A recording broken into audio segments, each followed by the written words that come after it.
A gente volta aqui ao bate-papo político para falar sobre uma boa notícia. Embora tenhamos aberto o jornal Alerta Geral nesta quinta-feira, falando sobre uma situação de preocupação que é o surgimento da variante Mu, da Covid-19 no Ceará. Mas a boa notícia, jornalista Beto Almeida, é que o Brasil, um dos países mais afetados pela Covid-19 no mundo inteiro, entrou finalmente em um novo patamar da pandemia. A forte aceitação da vacina fez avançar a imunização total para quase 36% dos brasileiros, o que já se reflete nos números de transmissão, hospitalização e mortes. Desde o pico da letalidade em 12 de abril até quarta-feira, ontem à noite, a queda de internações e mortes foi de 80,9%.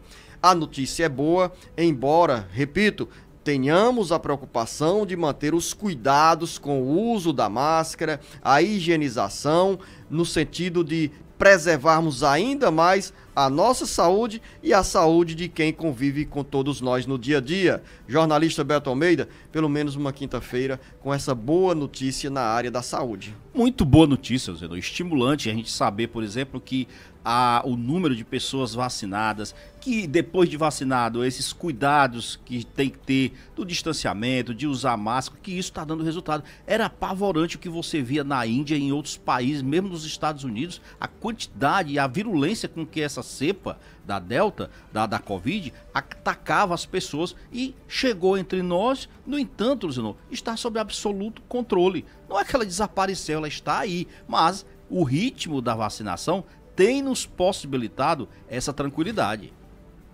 E tem também, Beto, a gente falou sobre esse alívio o alívio na área da pandemia da Covid-19, mas tem uma preocupação em relação ao tratamento dos pacientes com câncer em todo o Brasil, inclusive no Ceará. Inclusive no Ceará, eu fiquei assim triste com essa notícia aqui, ao mesmo tempo que a gente vê essa boa notícia aí dos casos mais controlados da Covid, mas olha, a matéria está hoje no jornal O Estado de São Paulo, me chama a preocupação pelo seguinte: o Ministério da Ciência e Tecnologia, Luciano, tem um órgão que é o Instituto de Pesquisas Energéticas e Nucleares, é o INPEM.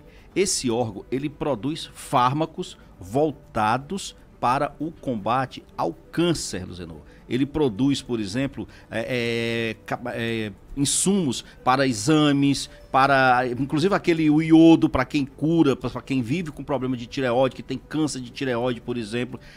O que está ocorrendo? Está faltando dinheiro. O IPEM já disse que não tem dinheiro para tocar a produção de insumos. Esses insumos, a maioria deles é importado. Importa, por exemplo, da Rússia, da África do Sul, da Holanda. E o que vai acontecer? Ele já comunicou que vai suspender temporariamente a produção desses radioisótopos e radiofármacos que são utilizados no tratamento do câncer. São pelo menos 2 milhões de pessoas, incluindo aqui no estado do Ceará, que dependem desses medicamentos para continuar o seu tratamento do combate ao câncer. E aí a gente se pergunta, qual é a prioridade? A prioridade é a saúde do brasileiro. A saúde das pessoas tem que estar... É vida, Luciano. Uma pessoa que faz tratamento de câncer não pode simplesmente ter suspenso o tratamento, porque isso significa regredir no combate ao câncer. Então é uma preocupação enorme. As clínicas, os hospitais públicos principalmente, já estão colocando a boca no trombone para que haja uma reação forte, inclusive, Luciano, do Congresso Nacional, dos senhores deputados e senadores que precisam aprovar essa verba extra no orçamento. E na caminhada aqui do bate-papo político, o Ceará é um dos 10 estados brasileiros que fecharam nessa quarta-feira convênio com o governo federal para uma etapa do programa ou uma nova etapa do programa Casa Verde e Amarela. O governo quer melhorar as condições de acesso ao crédito imobiliário para as faixas de menor renda. As informações agora com Sátiro Salles. O Ceará é um dos 10 estados que fechou parceria com o governo federal em relação ao programa habitacional Casa Verde e Amarela. O programa surge para substituir o Minha Casa Minha Vida e visa construir casas e apartamentos com recursos do FGTS. Além disso, inclui regularização fundiária, melhoria de residências, além de outras ações, como locação social. Com a parceria de estados e municípios, vão entrar a contrapartida de 20% do valor das moradias, que pode incluir o terreno do empreendimento. Em troca, o valor de entrada no imóvel próprio para as famílias com renda mensal de até R$ 4.000 será reduzido ou zerado. Outra novidade anunciada é a ampliação do subsídio para os cidadãos darem entrada no imóvel, especialmente nas regiões Norte e Nordeste.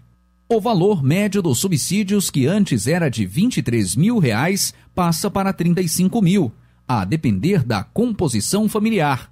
O governo também vai ampliar os recursos para financiamentos por meio do FGTS para os anos de 2022 a 2024. Para o ano que vem, o aumento será de 10%.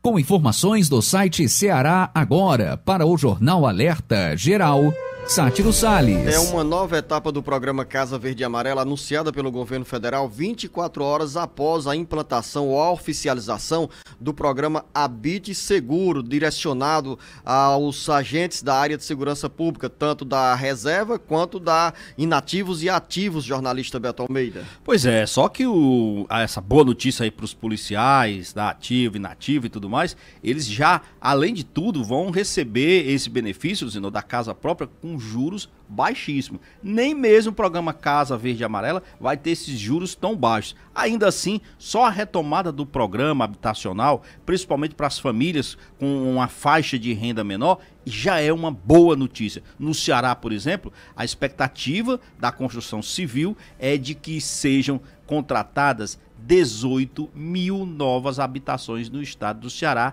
a partir desse anúncio feito pelo presidente Bolsonaro. Então, tem juros menores? Tem. Tem valor máximo para financiamento? Tem. Não chega a ser tão bom quanto dos policiais, mas ainda assim é muito válido. A Câmara dos Deputados concluiu na madrugada desta quinta-feira a votação do novo Código Eleitoral, que é o projeto de lei complementar 112 de 2021. O projeto consolida em um único texto, jornalista Beto Almeida, toda a legislação eleitoral e temas de resoluções e decisões do Tribunal Superior Eleitoral, TSE. Na principal votação da noite dessa quarta-feira e madrugada desta quinta-feira, o plenário da Câmara retomou o tema da quarentena, que será exigida de algumas categorias para poderem disputar as eleições.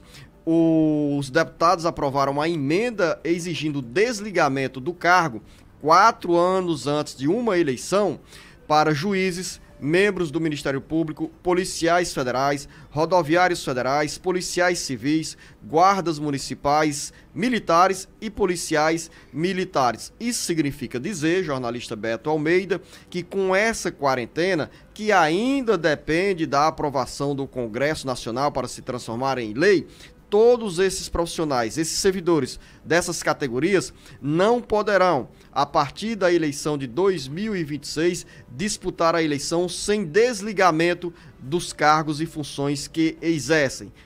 Ou melhor, explicando para você, ouvinte internauta, quem quiser concorrer a um mandato eletivo terá que se afastar 4 anos antes da eleição.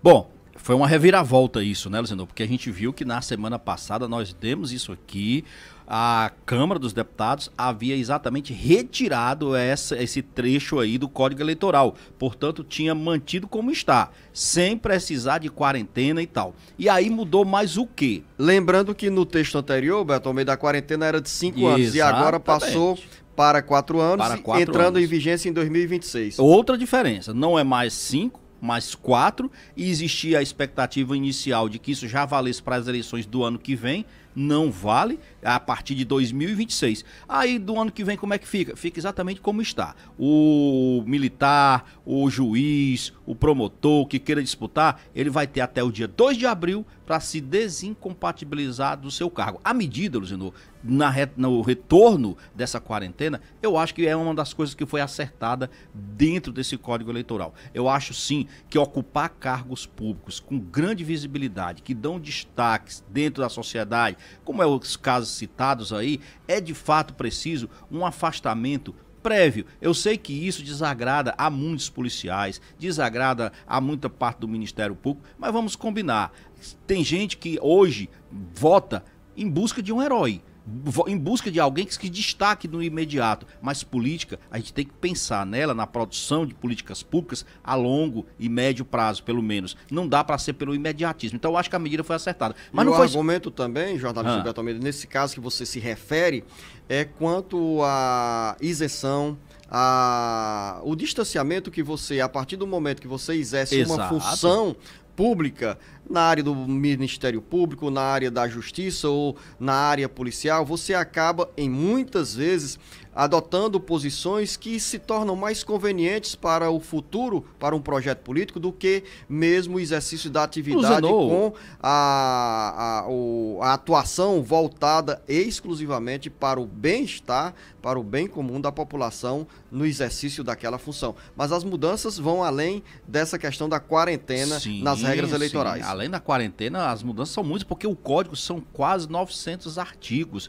E aí tem coisas, por exemplo, que já tinham desaparecido e também vão retornar. O texto que aprovou esse novo Código Eleitoral na Câmara, está autorizando o retorno da propaganda partidária gratuita no rádio e na televisão. Lembra que tinha desaparecido, que não tinha, ela tinha sido revogada por uma lei anterior? Pois então, foi garantido agora o retorno, que os partidos terão direito a essa propaganda gratuita. Não é a propaganda eleitoral, é a propaganda partidária, aquela que os partidos têm ali 1 minuto, 30 segundos para vender o seu peixe, como se diz. Mas não apenas isso, eles também mantiveram a proibição, Zenô, de pesquisas eleitorais no dia, na véspera e no dia da eleição.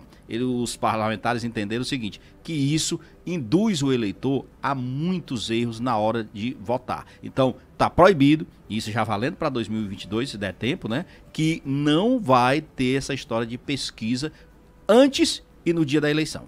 O presidente do Senado, Rodrigo Pacheco, disse na noite dessa quarta-feira que todos os projetos que dizem respeito a mudanças nas regras eleitorais serão votados até o dia 2 de outubro. Lembrar que no Senado, a senadora Simone Tebet, no relatório apresentado na Comissão de Constituição e Justiça, se opôs a um projeto aprovado pela Câmara Federal que institui o retorno das coligações proporcionais. Mas como o tempo acabou, o jornalista Beto Almeida, pelo menos aqui no Bate-Papo Político, para finalizar, eu quero registrar que Euzeni nos acompanha em Oiticica, Umirim, pela FM Caxitoré 91.9 em Pentecoste. Ela disse também que fica ligado no YouTube.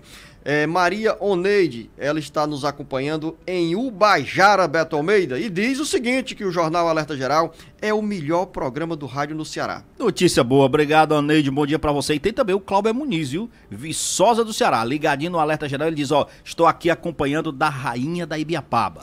Daqui a pouco tem muito mais informação para você. Tem notícias sobre o Ceará Conectado, um programa que o governo do estado está investindo 61 milhões de reais para ampliar o acesso do cearense à internet. Daqui a pouco, a você, Beto Almeida, a você, ouvinte, internauta, uma boa quinta-feira. Uma boa quinta para todos e até amanhã. O Ceará, Brasil e mundo ligados no jornal Alerta Geral. Alerta Geral.